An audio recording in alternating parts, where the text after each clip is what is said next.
दिल्ली से एम्स के internal medicine विभाग के एसोसिएट प्रोफेसर डॉक्टर नीरज निश्चल हैं। उनके पास सीधे चलते हैं। डॉक्टर निश्चल, जिस तरह से कोरोना का संक्रमण फैल रहा है उसके साथ ही ये बातें भी तेज़ी से फैल रही हैं कि कोरोना का इलाज रेमडेसिविर इंजेक्शन है, कोरोना का इलाज केवल ऑक्सीजन है, कोरोना का इलाज अस्पताल में बेड किसी भी सूरत में हासिल कर लेना है।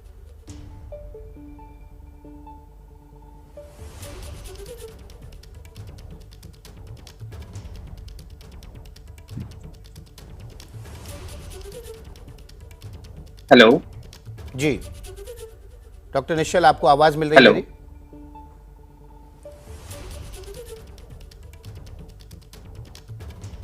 हाँ, जी, मेरा सवाल ये है कि जिस तरह से कोरोना का संक्रमण तेजी से फैल रहा है उसके साथ ही ये बातें भी फैल रही हैं कि कोरोना का इलाज सिर्फ रेमडेसिविर इंजेक्शन है, कोरोना का इलाज हॉस्पिटल में किसी भी सूरत में ऐसा बेड हासिल कर लेना है जिसमें ऑक्सीजन हो।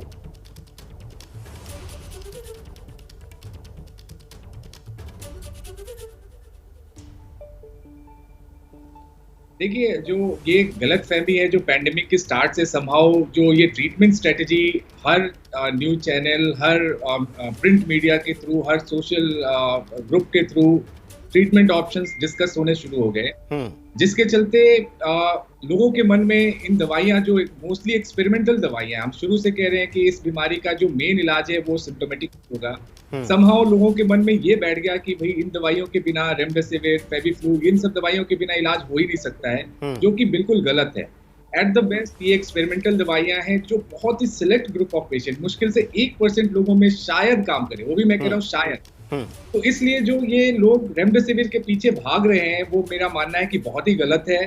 सभी पेशेंट्स को रेमडेसिविर की जरूरत नहीं है। रेमडेसिविर जान बचाने में बिल्कुल सहायक नहीं है, ढेर सारे ट्रायल्स ने प्रूव किया है। एक सिलेक्ट ग्रुप ऑफ पेशेंट्स है जिनमें अर्ली ऑक्सीजन की रिक्वायरमेंट है, वहां पे शायद हॉस्पिटल स्टे को कम कर सकता है। तो ये सोचना कि ये रामबाण है, इसके बिना मरीज की जान नहीं बचेगी, ये गलत है। अगर किसी चीज को स्ट्रेंथन करने की जरूरत है तो इस रेमडेसिविर के इंश्योर करना कि सारे पेशेंट्स को टाइमली ऑक्सीजन मिले, वो मुझे लगता है कि ज्यादा लाइफ सेविंग होगा एज कम्पेयर टू रेमडेसिविर के पीछे भागने से।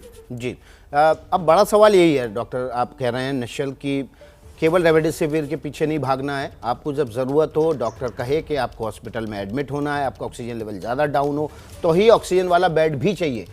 इसके अलावा अगर घर में आदमी इलाज करना चाहे, वो सिम्टोमेटिक हो, तब फिर उसको क्या करना है? आप कह रहे हैं कि टेमीफ्लू भी नहीं लेनी है, वो भी कोई एक्सपेरिमेंटल दवाई है।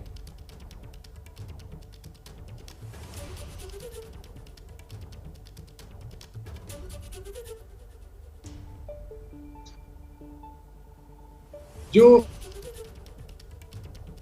में रहना चाहते हैं, जो सिम्प्टोमेटिक हैं, तो उनमें 2-3 चीजों का ध्यान रखने की बहुत जरूरी है। सबसे पहले टेमीफ्लू कोविड-19 के लिए इलाज नहीं है।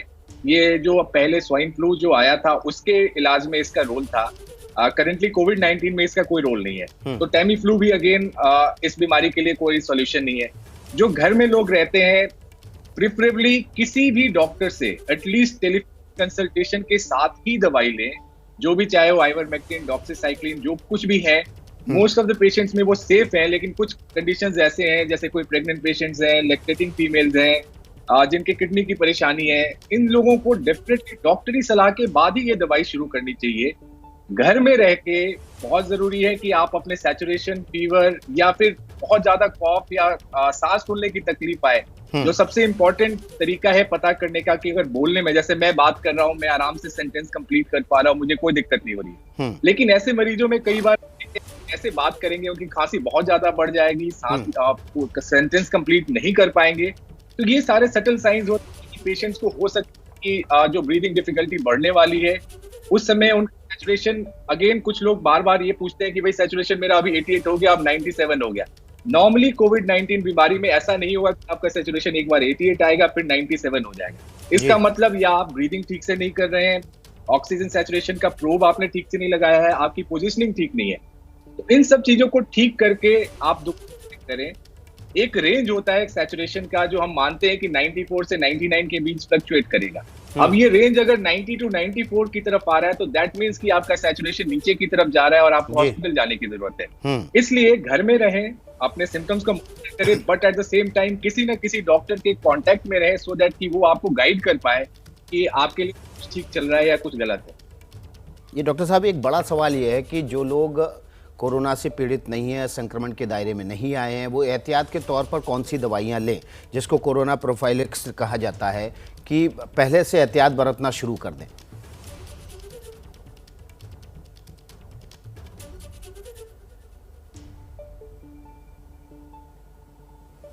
देखिए, जो कोरोना प्रोफाइलेक्सिस की आप जो बात कर रहे हैं वो किसी दवाइयों के थ्रू नहीं हो सकता है। हम सुबह शाम पिछले 1 साल से लिटरली हर किसी को यही बात कर रहे हैं कि प्रिवेंटिव स्ट्रेटेजी जो है वो सिर्फ और सिर्फ कोविड अप्रोप्रिएट बिहेवियर है। कोई भी ऐसी प्रोफाइलेक्टिक दवाई नहीं बनी है जिससे हम कोविड को बचा पाए। तो to best of my knowledge कोई भी प्रोफाइलेक्टिक दवाई इसमें कारगर साबित नहीं होगी।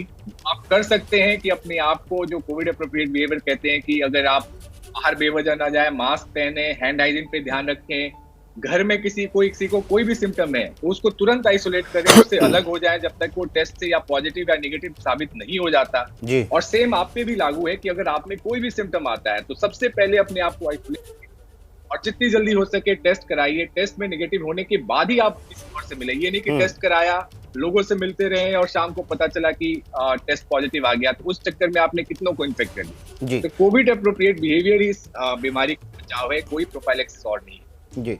एक और दवाई से जुड़ा हुआ सवाल है। एक दवाई है टोसिलजुमैब, इसको लेकर भी काफ़ी तेज़ी से लोग, इसकी मांग बढ़ गई है बाज़ार में, उसकी उपलब्धता भी कम हो गई है। ये कहा जा रहा है कि ये एडवांस स्टेज के बजाय जब क्रिटिकल हो पेशेंट तब ये मेडिसिन का इस्तेमाल करना चाहिए। क्या ये भी एक्सपेरिमेंटल मेडिसिन है? इसका इस्तेमाल भी अभी तक कोई प्रूवन नहीं है?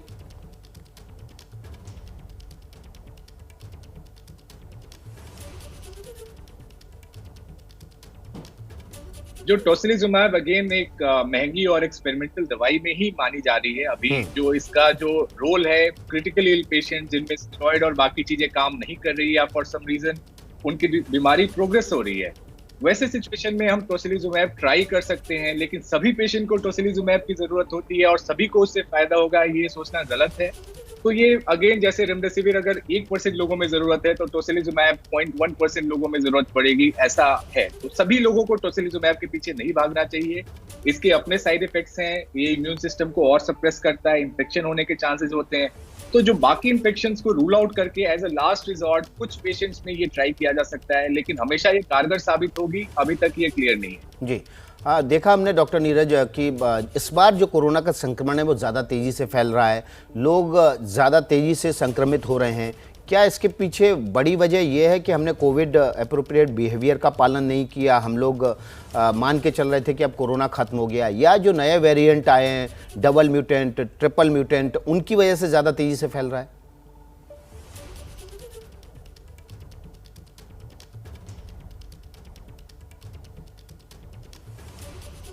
देखिए, इसमें 2 इम्पोर्टेंट रीजंस हैं। सबको पता है कि ये वायरस जो है अपने आप इसके हाथ पैर नहीं है, तो एक जगह से दूसरी जगह खुद से नहीं जा सकता है। हम उसके कैरियर है। ये वायरस हमारे अंदर ही सरवाइव कर सकता है। म्यूटेशन के बारे में बहुत सी चीजें बात होती रहती है सुबह शाम, न्यूज़पेपर, मीडिया चैनल, सब पे। लेकिन मेरा मानना है कि अगर म्यूटेशन की हमें बात करनी चाहिए इस प्लेटफॉर्म पे तो वो हमारे कोविड अप्रोप्रिएट बिहेवियर में होने वाले म्यूटेशन की बात करनी चाहिए। अगर हम ये कोविड अप्रोप्रिएट बिहेवियर फॉलो करें तो चाहे वो म्यूटेंट वायरस हो या पुराना स्ट्रेन हो, उससे कोई फर्क नहीं पड़ता, ये वायरस स्प्रेड नहीं हो सकता। तो इसलिए rather than कि ये म्यूटेंट वायरस है जो बहुत इन्फेक्शियस होकर फैल रहा है, उसके बजाय हम ये ध्यान दें कि हम कैसे इंश्योर करें कि हम इस वायरस का कैरियर नहीं बने, ये हम किसी और को न फैलाएं। तो मेरा मानना है, ऑफ कोर्स म्यूटेट होकर ये ज्यादा इन्फेक्शियस हो गया है, ऐसा मानना है। लेकिन जो सबसे इंपॉर्टेंट कारण इस तेजी से फैलने का है वो हमारे कॉम्प्लेसेंसी है, जो हमने कोविड अप्रोप्रिएट बिहेवियर को, जैसे आपके इमेज में भी दिख रहा है कि लोग बिल्कुल सोशल डिस्टेंसिंग का पालन नहीं कर पा रहे हैं। तो ये सारी चीजें जो हैं वो सबसे इंपॉर्टेंट फैक्टर है इस तेजी से इस बीमारी के फैलने का अभी के सिचुएशन में। और जब तक हम ये बिहेवियर ठीक नहीं करेंगे, ये बीमारी ऐसे ही फैलती रहेगी और बेवजह जाने जाती रहेगी। डॉक्टर नीरज, पिछली बार हमने देखा था जब कोई परिवार का एक सदस्य इन्फेक्टेड होता था, उसको आइसोलेट कर लेते थे। ज़्यादातर मामलों में या यूं कहें कि 50% मामलों में बाकी परिवार बच जाता था, वो संक्रमण के जद में नहीं आता था। लेकिन इस बार देख रहे हैं कि पूरे के पूरे परिवार एक साथ हो रहे हैं। इसकी वजह क्या है? क्या ये वायरस हवा में भी हवा की वजह से हवा में भी फैल सकता है, हवा के जरिए भी फैल रहा है?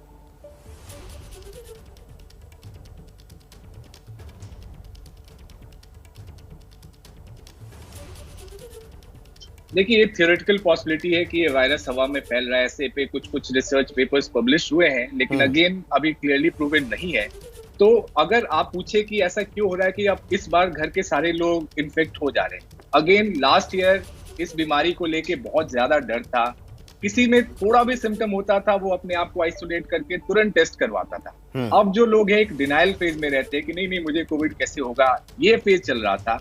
उस चक्कर में अगर किसी को माइल्ड से भी सिम्टम हो, चाहे वो माइल्डिया हो, लो ग्रेड फीवर हो, थकावट हो, इसको लोग इग्नोर कर रहे थे। और उसके चक्कर में एक क्लोज फैमिली में, स्पेशली एक क्राउडेड सिटी लाइक दिल्ली में अगर आप क्लोज फैमिली में रहते हैं जी। तो ये वायरस काफी इन्फेक्शियस है। अगर आपने किसी के साथ भी 1-2 घंटे समय बिताया क्लोज कांटेक्ट में तो डेफिनेटली आप इन्फेक्ट करेंगे जी। तो पिछली बार और इस बार में फर्क ये है कि पिछली बार लोग ज्यादा सतर्क थे, थोड़े भी सिम्टम होने पे वो तुरंत अपने आप को आइसोलेट करके इन्वेस्टिगेट कराते थे। इस बार इन्वेस्टिगेट कराने में डिले कर रहे हैं, जिसके चलते अपने घर सभी घर वालों को इन्फेक्ट कर दे रहे हैं। फर्क सिर्फ यही है, एंड ऑफ कोर्स बाकी फैक्टर्स भी रोल प्ले कर रहे हैं, तो मैं ऐसा नहीं कह रहा हूँ। लेकिन जो मेरा मानना है, जो सबसे इंपॉर्टेंट फैक्टर है, वो डिनाइल फेज जो लोग चल रहे थे उसके चलते ऐसा हुआ है। लेकिन एक वजह ये भी है कि इस बार जो एक बड़ी वजह क्या है इसके पीछे कि इस बार ज़्यादातर 40 प्लस 40 से 45 उम्र वर्ग के लोग ज़्यादा इन्फेक्टेड हो रहे हैं। इसके पीछे क्या वजह है?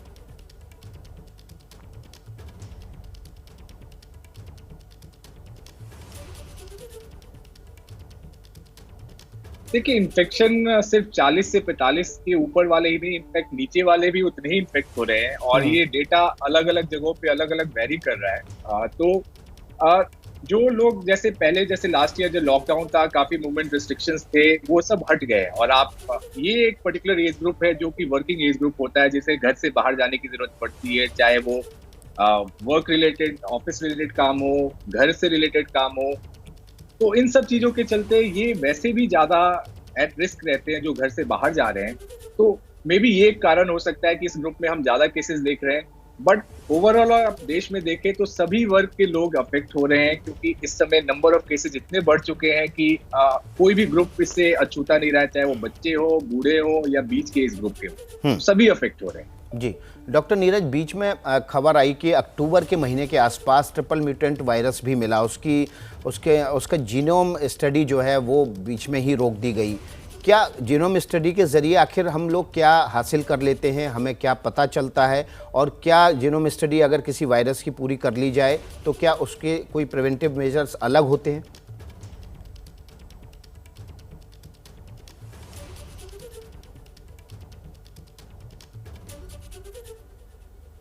देखिए, जो वायरस स्पेशली जो SARS-CoV-2 वायरस है, इसके आरएनए वायरस होते हैं, इनमें म्यूटेट करने की पॉसिबिलिटी बहुत ही ज्यादा होती है, क्योंकि इनकी प्रूफ रीडिंग कैपेसिटी कम होती है। तो ये वायरस जितना रेप्लिकेट करेगा वो उतना ही म्यूटेट होने के चांसेस होंगे, और जो म्यूटेशन इसको सर्वाइवल एडवांटेज देगा। सर्वाइवल एडवांटेज नॉर्मली वायरस में उस वे में मिलता है कि वो हमारे इम्यून सिस्टम को इवेट करे, स्पेशली जो पहले इन्फेक्ट हो चुके हों, जिनको वैक्सीनेट किया हो, तो डेफिनेटली ज्यादा आसानी से सिलेक्ट होकर फैलेंगे। दूसरा, वायरस एक काफी स्मार्ट ऑर्गेनिज्म है, हालांकि बहुत छोटा है लेकिन बहुत ही स्मार्ट है। वो हमेशा यही चाहेगा कि किस वे में, उसे पता है कि इंसान के अंदर ही सर्वाइव करना है, तो वो कोशिश कर रहा है कि किस वे में इन्फेक्टिविटी बढ़ जाए लेकिन फर्टिलिटी और मोर्टेलिटी कम हो जाए। तो इस एक्सपेरिमेंट में टाइम लगता है, वो सिलेक्ट होने में टाइम लगता है, वो कब तक उस फॉर्म में पहुंचेगा, उसके पहले वो क्या और फेटल हो जाएगा, ये सारी चीजें एक हमें देखते रहनी पड़ती है। डॉक्टर नीरज, एक महत्वपूर्ण सवाल, और बाकी जो अब ये संक्रमण बहुत तेजी से फैल चुका है, लगभग हर घर को छू के निकल रहा है, ऐसा लग रहा है, जिस तरह से मरीजों की तादाद रोज आ रही है। क्या जो मास्क है वो अब हम साधारण कपड़े का मास्क ना लगाने के बजाय N95 मास्क लगाएं या डबल ट्रिपल लेयर मास्क लगाएं? और दूसरा, क्या अब लॉकडाउन ही एक बचाव का तरीका बचा है कि लोगों में कम से कम ये इन्फेक्शन फैले?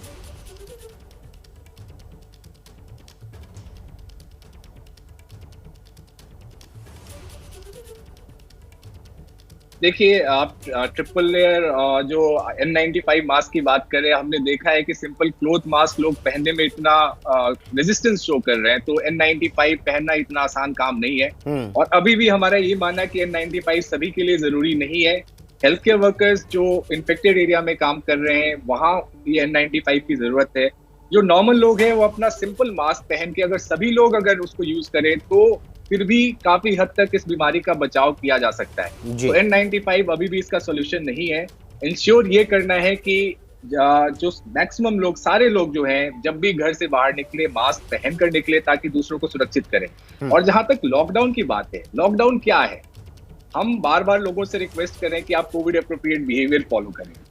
जब वो खुद से वॉलंटरी करेंगे तो किसी को लॉकडाउन करने की जरूरत नहीं पड़ेगी। लॉकडाउन इज सिंपली आपको forcefully Covid appropriate behaviour follow करने के लिए कहा जा रहा है। तो अब ये हमारे हाथ में है कि अगर हम voluntary Covid appropriate behaviour follow करेंगे तो लॉकडाउन की जरूरत नहीं पड़ेगी। अगर हम नहीं फॉलो करेंगे तो डेफिनेटली लॉकडाउन के थ्रू आपको कोविड अप्रोप्रिएट बिहेवियर फॉलो कराना पड़ेगा।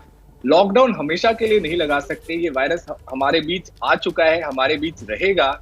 इसलिए इस वायरस को रिस्पेक्ट देते हुए बहुत जरूरी है कि हम कोविड अप्रोप्रिएट बिहेवियर फॉलो करें ताकि ये वायरस हमें तंग ना करे। बहुत बहुत शुक्रिया डॉक्टर नीरज निश्चल, इंटरनल मेडिसिन के एसोसिएट प्रोफेसर हैं। उन्होंने साफ तौर पर बताया कि रेमडेसिविर के पीछे भागने की ज़रूरत नहीं है, किसी भी दवाई के पीछे भागने की ज़रूरत नहीं है। डॉक्टर के संपर्क में रहिए, दवाइयों को अपने पास इकट्ठा मत कीजिए, और अगर आप दवाइयों को इकट्ठा कर रहे हैं तो ये गलत है, क्योंकि इससे जो ज़रूरतमंद है उसको दवाई जहाँ मिलनी चाहिए वो नहीं मिल पा रही है।